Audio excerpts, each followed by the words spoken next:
Bonjour, bonjour, bonjour. Qu'est-ce qu'on vous a dit? Il ne lâchera rien. C'est beau de demander sa démission, sa démission, sa démission. Il ne lâchera pas. Il n'est pas là pour ça. Il lâchera quand ses maîtres lui diront de lâcher, comme un bon toutou bien obéissant. Et vous savez, un chien de garde ou un chien de policier, quand ça mord quelqu'un, vous avez beau lui dire lâche-moi, il ne vous lâche pas. Hein, il faut que ce soit son maître qui lui dise. Là, quand il s'agit d'un Macron, c'est pareil. Il ne lâchera pas jusqu'à ce que ses maîtres lui disent de lâcher. Quand ils lui diront, il lâchera. À moins qu'il continue à s'accrocher, à ce moment-là, il faudra peut-être éventuellement faire comme JFK. Là, ça, c'est le système qui décidera. Hein, c'est toujours pareil. Il est là. Il a été mis en place, non pas pour finir ses 5 ans ni son mandat, parce que je ne pense pas que les gens puissent accepter ce qui arrive là dans les mois à venir et les années à venir. C'est pas possible. Si vous n'avez pas accepté la petite goutte d'eau la hausse des carburants, je ne pense pas que vous puissiez accepter ce qui va arriver dans les mois à venir. Il n'est pas là pour finir son mandat, il n'est pas là pour être un grand président et être réélu. Vous l'avez bien compris déjà avec ses prédécesseurs. Les présidents sont d'abord primo plus des présidents. Ils ne sont plus là pour être des présidents à long terme et réélus. Ils sont là pour des missions précises.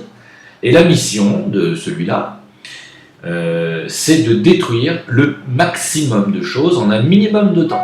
Pourquoi? Parce qu'ils savent que les gens vont finir par aller dans la rue. Hein? Et donc, bien entendu, j'ai même pas écouté l'allocation de ce clown. Pourquoi? Parce que c'est un clown. C'est un serveur, c'est un servant. Hein, c'est un agent. Il faut bien comprendre. Alors, je vais revenir sur les gilets jaunes juste après. Il y a quelque chose qui en ce moment, me fait travailler sur ma colère et mes nerfs. C'est très bien, ça me fait bosser sur l'ego, c'est super. C'est les gens qui me disent ouais, mais ça tourne pas rond dans ce pays, il faut quand même qu'on sauve ce pays. C'est un beau pays. J'aimerais pouvoir vivre bien dans mon pays. Quand est-ce que vous allez comprendre? À quel moment ces gens vont comprendre? Et c'est vraiment maintenant, je leur réponds de manière relativement sèche. Hein. À quel moment les gens vont comprendre qu'il n'y a plus de pays? À quelle heure?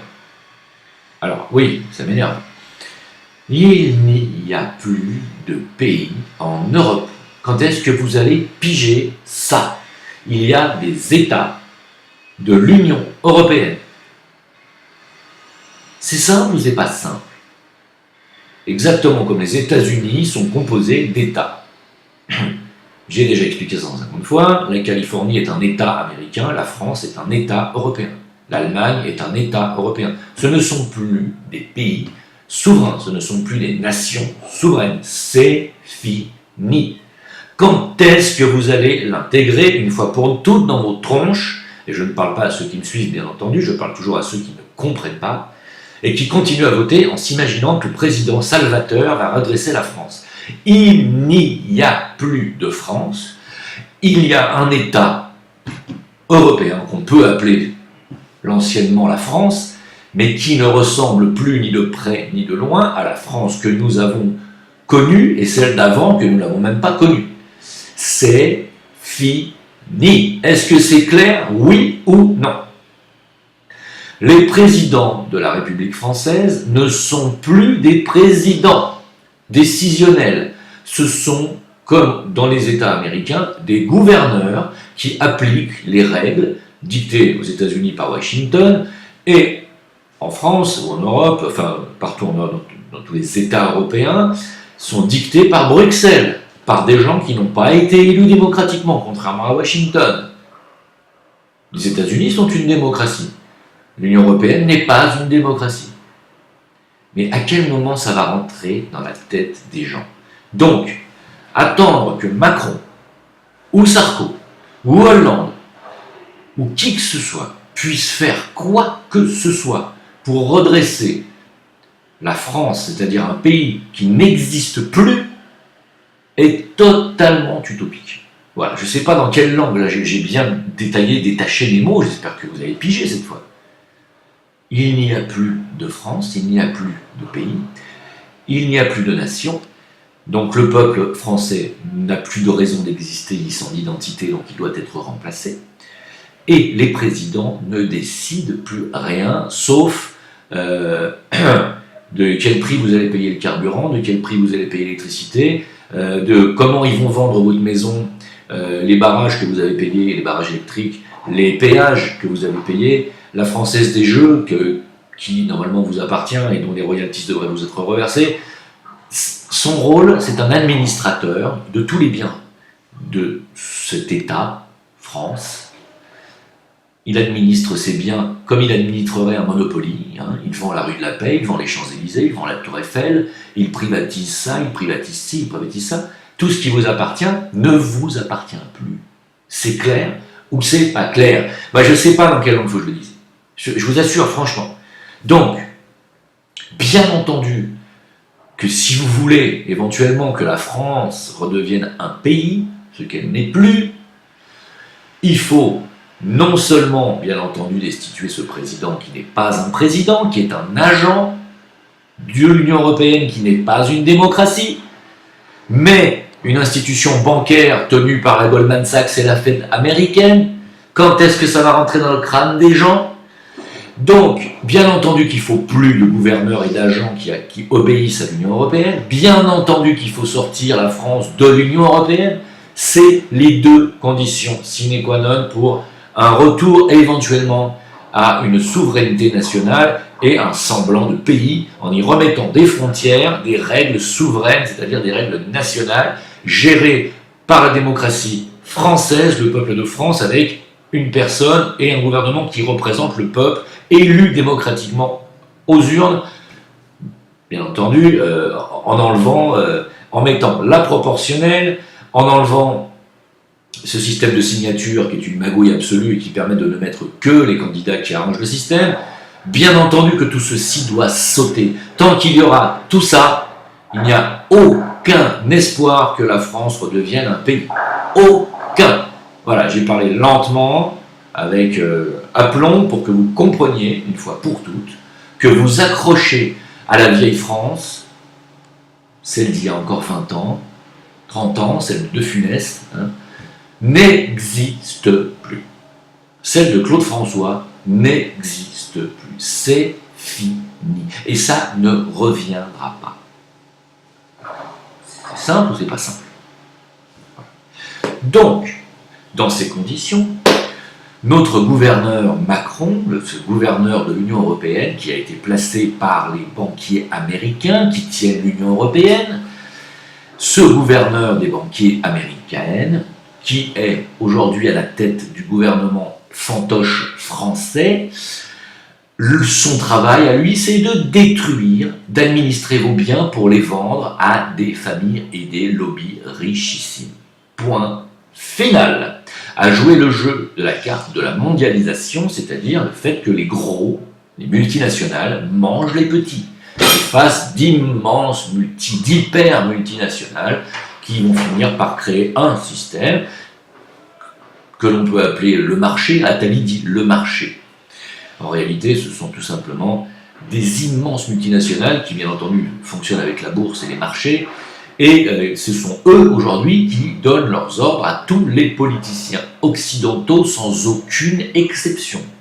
C'est clair ou c'est pas clair? Donc, Merkel vient de confirmer ce que je viens de vous dire, en faisant sa petite conférence, en disant que les pays européens, elle a encore été sympa de les appeler pays, les pays européens doivent abandonner l'idée de souveraineté nationale. Ça veut dire que les pays européens ne sont plus des pays, doivent abandonner l'idée d'être des pays, et ne le seront plus. Jamais. Je sais pas, voilà, j'espère franchement que cette fois vous allez comprendre une fois pour toutes que l'heure est bien entendu plus grave que ce que vous imaginez, car il ne s'agit pas uniquement de destituer Macron ou son gouvernement. Ça va bien au-delà de ça. Ce sont des pions placés par l'Union européenne, et on est dans l'Union européenne depuis Sarko, qui nous y a fait rentrer de force, malgré le vote au référendum des Français qui avaient dit non, on ne veut pas. a raison à l'époque. C'est trop tard, on y est. Sarkozy doit être jugé par un tribunal populaire pour trahison nationale et être mis en prison, c'est mon avis. Et les autres derrière ne font qu'appliquer les directives de Bruxelles maintenant, c'est fini. Mitterrand lui-même disait « Je suis le président, je serai le dernier président de la France ». Cherchez cette phrase dite par Mitterrand, vous verrez qu'il l'a réellement prononcée. Ce qu'il voulait dire par là, c'est que, une fois après le traité de Maastricht, en fait, la France ne décide plus rien pour elle. Les présidents ne servent à rien, à part administrer ce qui reste encore à vendre en France et à démanteler. Voilà, c'est tout. Qu'est-ce que vous attendez encore de la part d'un président en France? Qu'est-ce que les Allemands attendent de Merkel? Alors certes, vous allez me dire, mais en Allemagne, ça se passe plutôt bien. Grâce à l'euro. L'euro est une monnaie qui a été faite sur le Deutschmark et qui ne permet qu'à l'Allemagne de gagner chaque année, grâce à l'euro, 60 milliards d'euros de dividendes, ou je ne sais pas comment vous appelez ça. Tous les autres pays, à cause de l'euro, la monnaie, perdent de l'argent tous les ans. Je dis des conneries, l'Allemagne, c'est 1 milliard d'euros qu'elle engendre, hein, grâce à l'euro. Hein, voilà. Donc l'euro, évidemment, l'Allemagne va très bien, hein, son économie est florissante, elle a une monnaie qui lui permet, évidemment. Mais nous, non. L'Espagne, non. Non. L'Italie, non. L'Espagne et l'Italie, c'est justement, eux perdent 450 milliards chaque année, chacun. Nous, on en perd aussi. Tant qu'on sera dans ce système, c'est fini, c'est terminé. Vous comprenez? Donc évidemment que l'urgence, c'est bien entendu de destituer ces clowns qui sont au gouvernement à Matignon et ces clowns qui sont à l'Élysée, tous les uns derrière les autres, hein, les anciens comme les futurs. Et bien entendu que la priorité absolue est la sortie de l'Union Européenne. Évidemment, si vous voulez que la France redevienne un pays, voilà. Et là, je reprends une vitesse d'élocution normale. Voilà. Mais j'espère que ma démonstration est claire, simple et précise pour tout le monde. Et vérifiable surtout. Voilà. Réveillez-vous. Moi, j'ai encore des gens qui m'écrivent, qui me disent « Je suis abasourdi parce que j'ai vérifié vos travaux. » C'est vrai, ce que vous dites. Alhamdoulilah. Quand même des gens qui se réveillent. Alors, donc bien entendu, l'allocution de ce clown aujourd'hui qui a dit en l'état actuel, je ne recevrai pas les gilets jaunes. Ça veut dire, parce qu'en l'état actuel, ça veut dire parce que vous êtes agressif. Vous avez cassé sur les champs, vous avez cassé des vitrines. C'est l'ultra-droite, il paraît. Avant, il y avait ultra-right, maintenant, il y a ultra-droite. Sauf que non, c'est l'ultra-gauche, malheureusement, les casseurs, et c'est l'ultra-gauche qui a cassé. Et on les a bien entendu laissés faire toute la matinée. Avec des gilets jaunes sur le dos pour bien entendu les faire passer pour vous, hein, et vous faire porter le chapeau ensuite des agressions. Voilà, c'est la manipulation classique du système, ils ont toujours fait ça, et ils feront toujours ça, et on le savait, on l'avait dit avant. Hein, voilà. Et puis de toute façon, il n'y a pas à parler avec ces clowns. Si vous êtes des gilets jaunes aujourd'hui, des Français qui n'avaient pas le temps ni les possibilités de porter un gilet et d'aller dans la rue, il n'y a pas à parler avec les gouvernants, il n'y a plus à parler avec eux. Ils ne nous représentent pas, ni eux, ni les médias, ni les émissions de télé, ni les présentateurs télé. Ils ne représentent plus le peuple de France, c'est fini. Ils travaillent et ils ne parlent que pour représenter le système. C'est tout. Sinon, ils ne travaillent pas à la télé. Hein. Les journalistes, c'est pareil. Hein. S'ils ne font pas ce qu'on leur dit, ils ne travaillent plus. Hein. Voilà, il faut arrêter d'attendre. Il ne se passera rien. Hein. Et quand je parlais de la Goldman Sachs aurait volé des milliards à un fonds d'investissement public malaisien. Voilà. Ça, c'est une information d'aujourd'hui, pour vous dire à quel point ce sont des gens honnêtes. Hein. La Goldman Sachs, qui est déjà une toute petite banque, hein, richissime, multimilliardaire, continue. Elle vole des milliards à la Malaisie. Malaisie qui est un pays très riche, que tout le monde le sait, bien entendu. Hein. Voilà, ce sont des gens très honnêtes, tout ça, qui ont mis en place l'Union Européenne. Très honnêtes. Et l'Union Européenne est quelque chose d'hyper honnête, il n'y a pas de problème. Bien entendu, je suis sarcastique, évidemment, ce sont tous des pourritures les unes derrière les autres. Et là, je mâche pas mes mots, hein. Ce sont des ordures qui n'en ont rien à faire des peuples de votre avenir. Hein. Alors, comme j'ai dit dans la vidéo précédente, le pacte mondial sur l'immigration va être signé le 10 et 11 décembre au Maroc. Hein, ça sera signé par la France, ça sera signé par l'Allemagne. Et puis advienne que pourra, hein, parce que c'est des centaines de millions de personnes qui pourraient débarquer chez vous. Hein, voilà. Et puis voilà, bah écoutez, on verra bien. Tout ça, c'est vérifiable. Voilà. Alors par contre, ça a tellement bardé sur l'île de la Réunion, je vous avais dit qu'ils avaient envoyé les CRS et même l'armée, m'a-t-on dit, mais il paraît que c'est pas vrai, que c'était pas l'armée, que c'était surtout des CRS musclés. Du coup, ça a quand même tellement bardé qu'il y a quand même une baisse des prix des carburants dès aujourd'hui à La Réunion, nous dit le préfet de La Réunion. Hein. Donc c'est quand même, ça a servi quelque chose à La Réunion, parce que là-bas ça a chié, mais autre chose que sur les Champs-Élysées. Mais voilà, il faut ça pour qu'ils entendent. Mais bon, c'est pas qu'une question de hausse ou de baisse des prix des carburants, vous voyez bien. La situation est bien plus grave et ça fait des années que je le dis. Plus je l'ai dit, plus on s'est enfoncé dans la gravité. Et le travail de Macron sera de nous enfoncer, de nous ancrer davantage encore dans la gravité de la situation, bien entendu, jusqu'à ce qu'il soit remplacé. Et puis il sera remplacé par une dictature. Parce que comme ça finira par, de toute façon, exploser, que ce soit par une révolution ou des guerres civiles, si jamais on fait rentrer 50 millions de migrants en France, ça serait une guerre civile totale. Et donc, automatiquement, il faudra mettre de l'ordre. Automatiquement, il y aura à la tête de l'État français, non pas mon pays, il y aura à la tête de l'État français une dictature. Donc, quelqu'un qui aura une main de fer. Donc, on va avoir une dictature dans les années à venir. C'est tout, il faut s'y attendre. Hein. Même le Venezuela, rendez-vous compte que même le Venezuela a appelé Paris à respecter les droits fondamentaux des manifestants. Parce que, il faut quand même le dire, c'est quand même s'il y a eu des policiers qui ont enlevé leur casque, qui ont mis les gilets jaunes, qui se sont rangés du côté du peuple, et je les applaudis et je les remercie. On a vu ça, mais on a vu son contraire aussi. On a vu des CRS charger des petites vieilles, faire tomber des vieux, des septagénaires, à Choma. C'est la honte, hein. Je sais pas si les CRS regardent sûrement pas mes vidéos, mais franchement, là, si j'étais vous, j'irais m'expatrier, mais très loin. C'est la honte absolue. Vous avez de la chance que les Français ne soient pas plus violents que ça, armés à leur tour, ne vous aient pas chopé en flagrant délit, là, hein, ne vous aient pas pris votre nom et votre adresse, parce que là, c'est jugement populaire qui vous attend aussi, là. Hein. Ce que vous avez fait, c'est honteux. Hein. Vous avez été ultra violent. Il y a une vidéo virale qui circule sur le net où on voit un gilet jaune les mains en l'air comme ça qui se fait visiblement buter.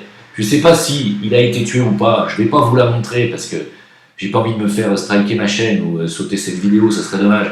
Mais cherchez-la, il y a une vidéo qui circule où on voit sur les Champs-Élysées un gilet jaune qui lève les mains et on voit un projectile qui vient vers lui et on le voit tomber.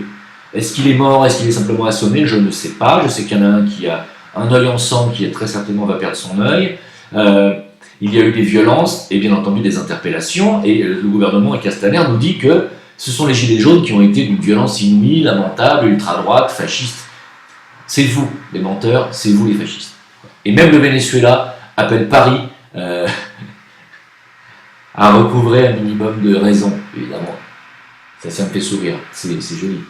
En solidarité avec la France d'en bas, dont nous faisons partie, des policiers se sont mis donc avec les gilets jaunes, et ceux-là, je les applaudis, je dois quand même rester positif.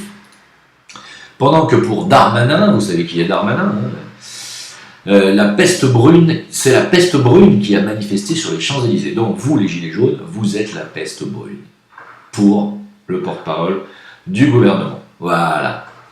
Voilà, donc c'est pas la peine d'aller discuter avec ces gens-là qui vous pissent sur la tête, qui vous considèrent comme la peste brune, comme de la merde, il faut le dire. Eux-mêmes, de toute façon, ne nous représentent plus. Voilà. Moi, c'est pas mon président, c'est pas mon gouvernement, et ce n'est plus mon pays. C'est clair? Parce que le pays n'existe plus. C'est encore une terre à laquelle j'appartiens, c'est la terre où très certainement on répandra mes cendres, mais encore que c'est pas du tout certain. Mais c'est une terre où mes ancêtres, mes grands-parents et mes parents seront très certainement enterrés.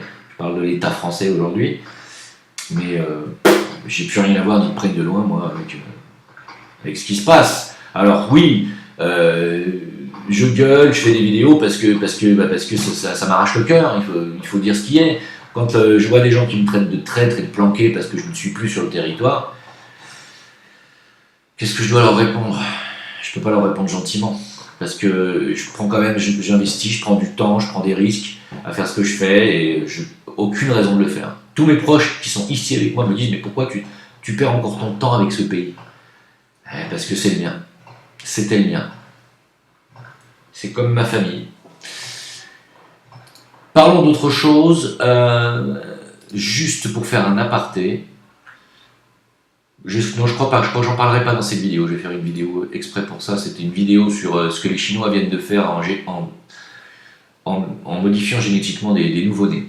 et ils les ont rendus immunisés contre le sida de naissance. Donc j'en parlerai dans une autre vidéo parce que c'est trop grave et je ne peux pas survoler ce sujet. Hein. Voilà. Donc c'est tout ce que j'ai à dire en fait. N'attendez pas de ce gouvernement des pourparlers, n'attendez pas, même s'ils reculent sur un truc, de toute façon ils nous enfonceront de l'autre côté. Leur but n'est pas de rester dans la durée. Leur but est de détruire très rapidement ce qu'il resterait éventuellement dans vos crânes d'identité française, d'esprit français et donc de France, de patrie française. Comprenez bien que leur but est la destruction de ça. La destruction de la patrie, la destruction du pays, elle est déjà faite. La destruction des souverainetés sont déjà faites. Un pays digne de ce nom, comme le Maroc est un pays. Il a des frontières, il est souverain, il décide qui rentre, qui sort, il bat monnaie, il a sa monnaie nationale, et il décide pour lui, pour sa direction à suivre. Point. Par son monarque et par son gouvernement. Il n'attend pas les directives de Bruxelles ou de Washington. Ça, c'est un pays. Alors, vous pouvez le foutre de la gueule du Maroc, c'est un pays. La France n'est plus un pays. Point final. La Belgique non plus. Hein. Je croise des Belges, ils me disent non, mais nous, ça va pas du tout. Vous êtes les premiers en tête de liste. L'Espagne, pareil. Hein. Tous les pays européens n'existent plus. Voilà. Alors, bon, il y a l'Italie qui essaye de revenir à des valeurs nationales, mais je ne sais pas jusqu'à quel moment ils vont les laisser faire, on va voir. On verra bien. Hein. Et puis il y en a d'autres qui pactisent tellement, mais ça j'en parlerai aussi dans une autre vidéo, qu'on les laisse tranquilles pour le moment, mais voilà, sachez que n'attendez rien de ces gouvernements, n'attendez rien des futurs présidents, quand Macron sera destitué ou quand il sera de toute façon éradiqué de ce gouvernement, il partira d'une manière ou d'une autre, vous verrez que ce qui arrive derrière, ça sera pas mieux, et tant qu'on sera dans l'Union Européenne, ça sera pas mieux. Voilà, donc, c'est la véritable question, c'est est-ce que finalement il faut sortir de l'Union Européenne ? Est-ce qu'il faut que la France continue à vivre en tant que nation ? Est-ce qu'il faut que l'Allemagne, l'Espagne, l'Italie, le Portugal continuent à vivre en tant que nation ? C'est une grande question, car nous avons en face de nous une idéologie, qui est une idéologie de mondialisation, y compris des nations, c'est-à-dire de disparition des nations individuelles, et qui veulent créer des ultranations, c'est-à-dire qui veulent mondialiser. Hein. C'est une idéologie, j'en ai parlé ce week-end avec des gens qui étaient très élevés sur le plan spirituel et qui m'ont dit il faut s'unifier tôt ou tard, il faut que les pays s'unifient, il faudra qu'il y ait une seule religion mondiale. Je suis assez d'accord avec cette façon de voir. Ils m'ont dit donc fatalement il faudra un peuple à un moment donné, et il faudra une race humaine, et il faudra donc un pays mondial, donc il faudra... Oui, mais pas au détriment de la destruction de toutes les bonnes valeurs. Car il y a des bonnes valeurs dans les nations. Et oui, dans les identités nationales, il y a des bonnes valeurs, justement, qui sont la diversité, qui font la diversité de cette humanité. Si on tue toute diversité, on se retrouve avec un peuple unifié, uniforme, qui n'a plus du tout de goût ni de saveur. C'est comme si vous me disiez, pour faire un plat mondial unique, on va mélanger tout ce qui existe. Tous les arômes, les aromates, on met tout. On mélange le gnoc-mam avec le sel, on mélange le poivre avec les piments, on mélange le bœuf avec le poulet, avec le poisson, on mélange les œufs, on met de la farine là-dedans, voilà, on met du chat, on met du chien, puisqu'il y a des pays qui mangent des chats, des chiens, on met du cheval, puisque nous on mange des grenouilles, on met des grenouilles, on met des escargots, et on essaye de faire un plat unique avec tout ça. À votre avis, ça va être bon ? Ça va être beau ? Non. Ce qui fait la beauté de l'humanité, c'est sa diversité. Ce qui fait la beauté d'une cuisine, c'est sa diversité. Et on pourrait prendre l'analogie dans pas mal de choses. Ce qui fait la beauté d'une Coupe du Monde de football, c'est la diversité des équipes, de leur façon de jouer, de leurs tactiques différentes. Si tout le monde joue pareil, je vois pas l'intérêt de regarder une Coupe du Monde de foot. Ce qui fait la beauté d'un match Federer-Nadal, c'est qu'ils ne jouent absolument pas pareil. Si tout le monde fait exactement la même chose, pense la même chose, s'habille pareil, se coiffe pareil, mange pareil, baise de la même manière, c'est beau comme avenir, sincèrement. Et c'est ce que je leur ai dit, hein, je leur ai répondu à ces gens. Ce sont des gens qui sont très élevés dans la hiérarchie, je ne vous dirai pas qui c'est, et ça les a fait réfléchir quand même. Voilà, j'espère que je vous ai fait réfléchir aussi aujourd'hui. Et moi je vous remercie de m'avoir écouté, on se suit sur VK Et Facebook, toujours à Jim Leveiller. Alors Facebook, je ne sais pas pourquoi ils ne vont pas encore fermer mon Facebook. Ça ne serait tardé, je pense. Sachez que pour l'instant, c'est sur VK qu'il y a de la liberté d'expression, c'est sur VK que tout se passe, c'est sur VK qu'il y a aussi malheureusement beaucoup de racisme et d'antisémitisme, il faut le dire, c'est la vérité. Mais au moins les gens ont la liberté de le dire. Moi je trouve que c'est mieux de laisser parler les gens, on sait qui on a affaire. Et d'ailleurs c'est tellement non censuré pour l'instant que la LICRA elle-même a gueulé, a demandé à la Russie de censurer les propos antisémites sur VK. Donc ça veut dire que vous voyez pour l'instant c'est un réseau qui n'est pas surveillé et qui n'est pas censuré. Donc moi je vous invite à venir sur VK, non pas pour y cracher de l'antisémitisme ou du racisme, mais parce qu'il y a de la vraie circulation d'informations qui se passe là-bas. Je vous invite sur VK encore et encore. Voilà, venez parce que sur Facebook, sachez-le, c'est un outil de surveillance et uniquement de surveillance de ce que vous dites, de ce que vous faites, de ce que vous aimez, de ce que vous n'aimez pas. Et on est en train de vous mettre dans des cases grâce à Facebook et à Google. Sachez-le. Allez, venez sur VK. Pour Discord, je ne sais pas quand est-ce qu'on pourra faire un Discord, mais on ne peut pas faire de Discord cette semaine. Peut-être, très certainement dimanche prochain. Et puis pour les tipeurs, un grand merci. Voilà, le lien s'affiche toujours sous mes vidéos pour ceux qui veulent m'envoyer des dons. Sachez que ce n'est pas de refus, même si pour l'instant je ne touche pas à cet argent. Merci beaucoup à vous. À bientôt.